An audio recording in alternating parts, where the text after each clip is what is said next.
کہ آئے دن کوئی نہ کوئی نئی بات امت کے سامنے رکھ دیتا ہے۔ نبی اکرم صلی اللہ علیہ وسلم نے ارشاد فرمایا تھا کہ قرب قیامت جو لوگ آئیں گے، فرمایا فتنوں میں سے ایک فتنہ یہ بھی ہوگا کہ لوگ پہلے بزرگ اور اولیاء اور محدثین جو پہلے ہوں گے سلف و صالحین، ان پر لوگ طعن و تشنیع کریں گے اور اپنی آراء کو ان کی آراء پر فوقیت دیں گے۔ مسئلہ یہ ہے کہ ضعیف حدیث اس کا مطلقاً حکم کیا ہے، یہ ایک علیحدہ موضوع ہے۔ اور میں عرض کر دوں، امت مصطفیٰ صلی اللہ علیہ وسلم کے تمام محدثین کرام 1300 سال کے محدثین کا اس بات پر اجماع رہا ہے کہ ضعیف حدیث فضائل میں اور ترغیب و ترہیب میں قبول ہوتی ہے، اور عنقریب انشاءاللہ اس کا سارا لٹریچر لکھ لیا ہے ہم نے، وہ انشاءاللہ عنقریب میں وہ سارے حوالے جات 1300 سال کے وہ تمام حوالہ جات عرض کرتا ہوں۔ آج صرف ہم اس بات کو ڈسکس کریں گے کہ ضعیف حدیث کا حکم امام بخاری کی عدالت میں کیا ہے۔ یہ جو حضرات کرتے ہیں نا جی بخاری سے ہم تو بس بخاری کو مانیں گے، تو یہ بات بھی آج ہم امام بخاری کی خدمت میں آ کر پوچھتے ہیں، حضور آپ بتائیں کہ ضعیف حدیث کا حکم کیا ہے۔ سب سے پہلے حدیث مبارکہ کے متعلق چند لوگوں کے شبہات پائے جاتے ہیں۔ بعض تو حدیث کا سرے سے انکار کر دیتے ہیں، بعض چند مانتے ہیں اپنی مرضی کی چھوڑ دیتے ہیں، بعض حضرات وہ کہتے ہیں نہیں جی ہم بس صحیح حدیث مانیں گے۔ یہ نئی ایک فکر پیدا ہو گئی امت میں، وہ کہتے ہیں جی ضعیف حدیث تو ماننی نہیں۔ وہ کہتے ہیں کہ جی امام مسلم نے کہا، صحیح مسلم کے مقدمہ کی ایک عبارت کا غلط مفہوم نکال کے وہ کہتے ہیں امام مسلم فرماتے ہیں کہ جو بندہ ضعیف حدیث بیان کرے وہ عالم نہیں، اسے جاہل کہنا چاہیے۔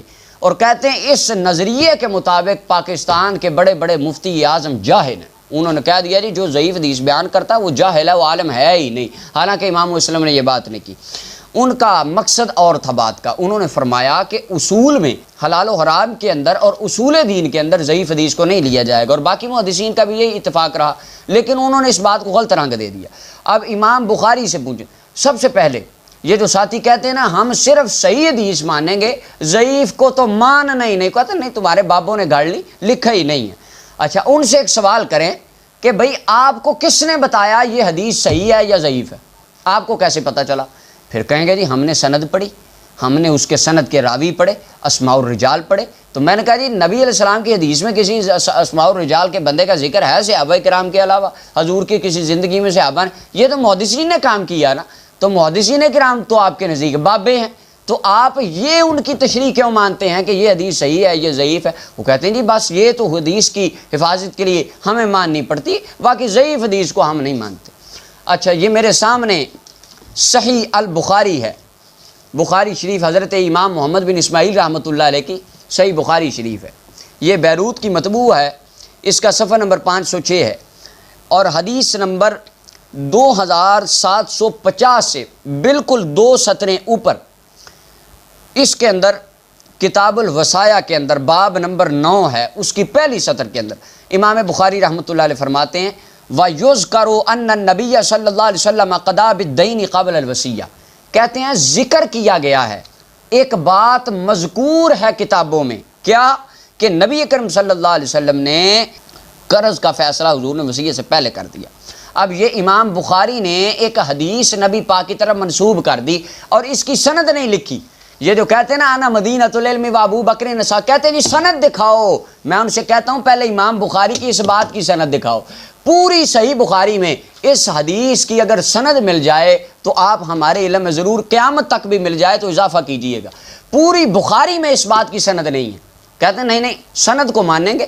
اب میں ان سے سوال کرتا ہوں کہ اس حدیث کی سند ہی نہیں ہے، آپ اس کو مانتے ہیں یا نہیں مانتے؟ اچھا اب اس کی سند کو امام ابن حجر اسقلانی نے فرمایا کہ وہ مسند احمد میں اس کی سند موجود ہے، جس کے اندر ایک راوی ابو حارث الاعور راوی ہے جو کہ ضعیف راوی ہے، اور یہ حدیث سند کے اعتبار سے ضعیف ہے۔ امام بخاری اپنی صحیح بخاری میں لکھ رہے ہیں۔ اب ان سے پوچھیں جو آپ نے نیا مفہوم گھڑ لیا کہ جو ضعیف حدیث کہہ دے بتا دے وہ توبہ، تو کہتے جی وہ جاہل، عالم کہلانے کا حقدار ہی نہیں ہے۔ اب ان سے پوچھیں امام بخاری کون ہے؟ آپ امام بخاری کو کیا سمجھتے ہیں؟ یہ امام بخاری رحمۃ اللہ علیہ کی کتاب الادب المفرد ہے، اور علمی کتابی دوست وہ اپنی ایک تقریر میں کہہ رہے تھے، انہوں نے کہا جی اس میں 20% حدیثیں ضعیف ہیں، اور علامہ البانی نے تو حد کر دی، انہوں نے اس کی 1300 روایتوں میں سے 500 روایتیں ہی اڑا دی۔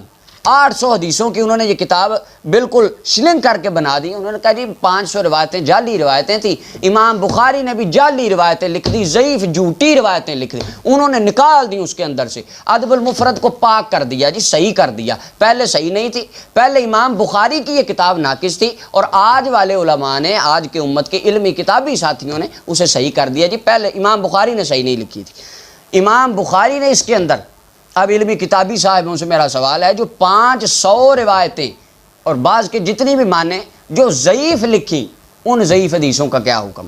امام بخاری کی کتاب بر الوالدین ہے, اس کے اندر ضعیف روایتیں لکھی. اور اس کے علاوہ امام بخاری کی کتاب تاریخ الصغیر ہے, تاریخ الکبیر ہے, مسند الکبیر ہے, جامع الکبیر ہے, تفسیر یعنی آپ کی تقریباً 20 کتب جو نمایاں ہیں, ان کے اندر آپ نے ضعیف روایتیں لکھی. اور خود صحیح بخاری کے اندر یہ ضعیف روایت امام بخاری رحمۃ اللہ علیہ نے لکھی. اب سوال ہے اس حدیث کا کیا حکم بنے گا؟ یہ جو کہتے ہیں جی بس جو بات بخاری نے کی ہم اس کو مانیں گے اور کسی کو نہیں مانیں گے. اور امام نووی رحمۃ اللہ علیہ نے صحیح مسلم شریف کی شرح کے اندر انہوں نے اس بات کی وضاحت کی. انہوں نے فرمایا کہ امام مسلم اور امام بخاری نے جو ضعیف روایات اور اقوال نبی علیہ السلام سے منسوب صحیح بخاری اور صحیح مسلم میں لکھے, ان کو لانے کا مقصد یہ تھا کہ وہ مطابع اور شواہدات کے اندر ان کو لے کر آئیں. اصولی مسئلے, حلال و حرام کے مسئلے ثابت نہیں کیے, اس کے اندر آپ نے خلق و افعال العباد کے مسئلے اور ترغیب و ترہیب کے مسئلے اس کے اندر امام بخاری رحمۃ اللہ علیہ, امام مسلم نے واضح کی. ترمذی میں ضعیف حدیثیں ہیں, سنن ابن ماجہ میں ضعیف حدیثیں ہیں, ابو داؤد میں, سنن نسائی میں, سب میں ضعیف حدیثیں ہیں. اب ان امت کے اماموں نے جو ضعیف روایتیں لکھی, اب ان کا کیا حکم ہے؟ اچھا, جو حضرات کہتے ہیں نا جی ہم بخاری مسلم کو بات نہیں جی بس بخاری, وہ امام بخاری کو بھی نہیں مانتے. جب ان سے کہا جائے کہ بھائی امام بخاری جب فوت ہوئے تو ان کی قبر سے خوشبو آتی تھی, قبر کی مٹی میں رب نے خوشبو پیدا کر دی, لوگ آتے تھے برکت کے لیے مٹیاں اٹھا کے لے جاتے تھے, کہتے توبہ توبہ یہ بات ہو ہی نہیں سکتی, بھلا قبر سے بھی خوشبو آتی ہے امام بخاری کی قبر میں, پھر کیا ہوا صحیح بخاری لکھ دی, یہ اس سے قبر میں کوئی خوشبو پیدا ہو جاتی؟ کہتے ہیں نہیں قبر میں کوئی خوشبو پیدا نہیں ہوئی امام بخاری کی. اب امام بخاری کی ان ضعیف روایتوں کے بارے میں یہ جتنے علمی کتابیں جو کہتے ہیں نہیں بس بخاری سے دکھا دو, اب ان سے پوچھیں کہ امام بخاری صحیح بخاری میں ایک روایت بطور مطابع اور بطور شاہد ضعیف لکھتے ہیں, اور اپنی کتاب الادب المفرد میں کئی 100 روایتیں ضعیف لکھتے ہیں. اب اگر ضعیف روایت قبول ہی نہیں ہوتی اور اس کو بیان کرنا جرم ہے, تو ہمارا صرف یہ سوال ہے, علمی سوال ہے, کہ امام بخاری نے اپنی کتابوں میں یہ ضعیف روایتیں کیوں لکھی؟ اب ان صاحبوں سے پوچھیں کہ بھئی ہم اگر مصنف ابن ابی شیبہ, مصنف عبد الرزاق کی کوئی روایت پڑھیں, پھر تم کہتے ہو جی بخاری سے دکھاؤ. اب بخاری کی یہ بات آپ مانتے ہیں یا نہیں مانتے؟ اللہ تعالی ہمیں محدثین کرام کے طریقے پر چلنے اور ان کے اصولوں کو اپنانے کی توفیق عطا فرمائے, اور اللہ تعالی ہمیں تمام فتنوں سے محفوظ رہنے کی توفیق عطا فرمائے. وآخر دعوانا